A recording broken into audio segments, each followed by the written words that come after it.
आज मैं पुनः कक्षा 12 हिंदी विषय के साथ उपस्थित हूँ। आज का प्रकरण है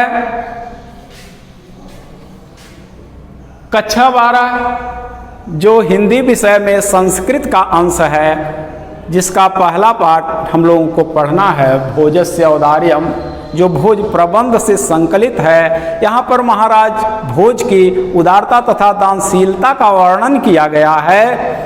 इसका पहले कुछ गद्यांश और एक श्लोक हम लोगों ने पढ़ा है, जिसमें वह कौपीन मात्र से शरीर पर धारण किए हुए राजा भोज के दरबार में द्वारपाल के द्वारा प्रवेश कराया जाता है और वह अपने घर की स्थिति के बारे में बताता है और अपनी पत्नी की दीनता का भाव व्यक्त करता है कि मेरी पत्नी ने उस विक्रेता को देख करके जो मेरी तरफ अश्रु बहुल दृष्टिपात किया, मेरे हृदय में चुभे उस कांटे को, उस पीड़ा को निकालने में या दूर करने में आप ही समर्थ हो।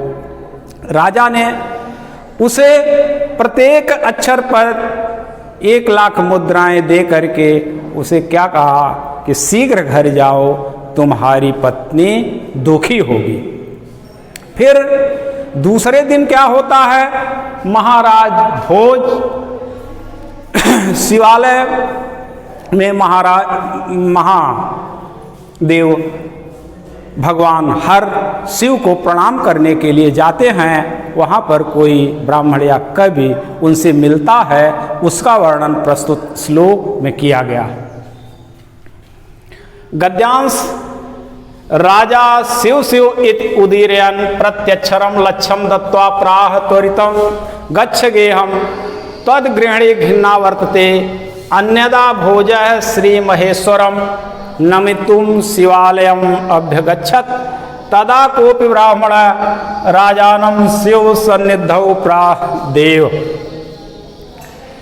अर्ध दानव वैरणा गिरजाप्य अर्धम शिवस्य अहृतम देवेत्थम जगति तले पुरहरा भावे समुन्मीलति गंगा सागर अंबरम शशिकला नागाधिप समातलम सर्वज्ञत्वम अधीश्वरत्वम गमतः त्वाम माम तो भिक्षाटनम।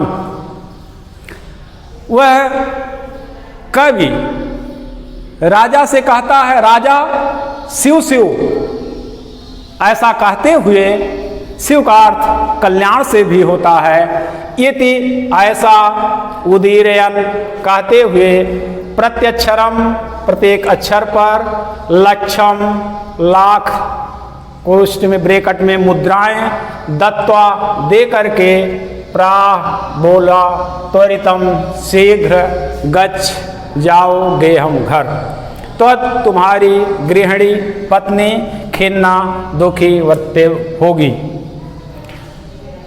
राजा ने उस भिक्षुक को, दीन को, उस ब्राह्मण को शिव शिव ऐसा कहते हुए प्रत्येक अक्षर पर 1,00,000 मुद्राएं दे करके बोले, त्वरितम शीघ्र गच्छ गेहम, शीघ्र घर जाओ, तद्गृहिणी तुम्हारी पत्नी खिन्ना वर्ते दुखी है।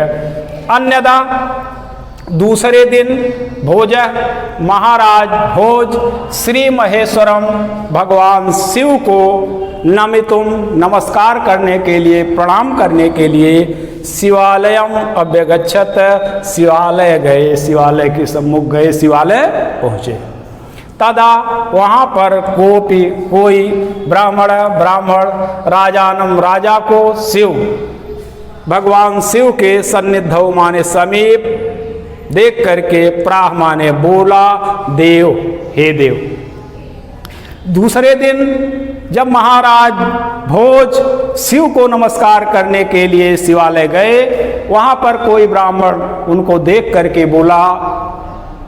दूसरे दिन महाराज भोज भगवान शिव को नमस्कार करने के लिए शिवालय पहुँचे, तब किसी ब्राह्मण ने राजा को शिव के समीप देख करके बोला, हे देव, अर्धम आधा दानव वैरिणा, दानवों के वैरी अर्थात भगवान विष्णु, दानवों के शत्रु, कहीं कहीं पर इंद्र भी उल्लेख मिलता है, लेकिन दानवों के वैरी विष्णु को कहा जाता है। गिरिजा पार्वती भगवान शिव की पत्नी, अत माने भी, अर्धम माने आधा। शिवस्य, शिव का, अहृतम माने ले लिया, शिवस्य धन अहृतम ले लिया। देव इत्थम, हे देव, इत्थम इस प्रकार से, देवेत्थम जगती तले, इस धरातल पर, पुरहरा भावे, पूरी तरह से हरा भावे, हर भगवान शिव का पर्यायवाची, शिव का अभाव हो जाने से, समुन्मीलित दिखाई देने से, हो जाने से, गंगा कहाँ चली गई? गंगा सागर में, अंबरम आकाश में, शशकला चंद्रमा आकाश में, नागाधिप नागों के अधिपत शेषनाग पाताल लोक, रसातल या पाताल लोक में चले गए।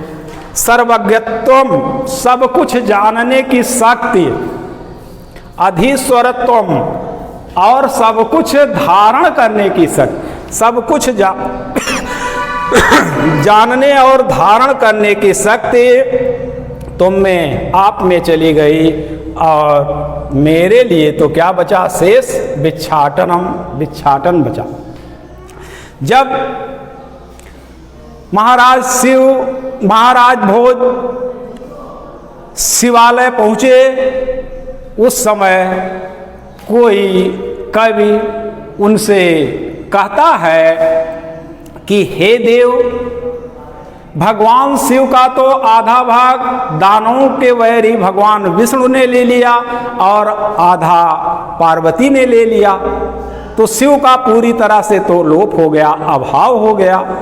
तो उनके माथे पर विराजमान गंगा सागर में चली गई, और चंद्रमा की कलाएं जो उनके ललाट या मस्तक पर विराजमान थी, वह आकाश में चली गई।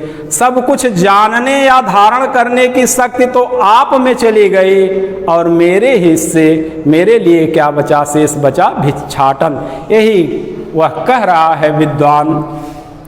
वह विद्वान बोलता प्राह, बोला देव, हे देव, अर्ध दानव वैरिणा, भगवान शिव का आधा भाग दानव के वैरी भगवान विष्णु ने ले लिया। गिरजया अप्य अर्धम शिवस्य, शिव का अहृतम माने ले लिया। शिव का किसने? आधा भाग गिरजा ने, पार्वती ने ले लिया, और आधा भाग दानवों के वैरी भगवान विष्णु ने ले लिया।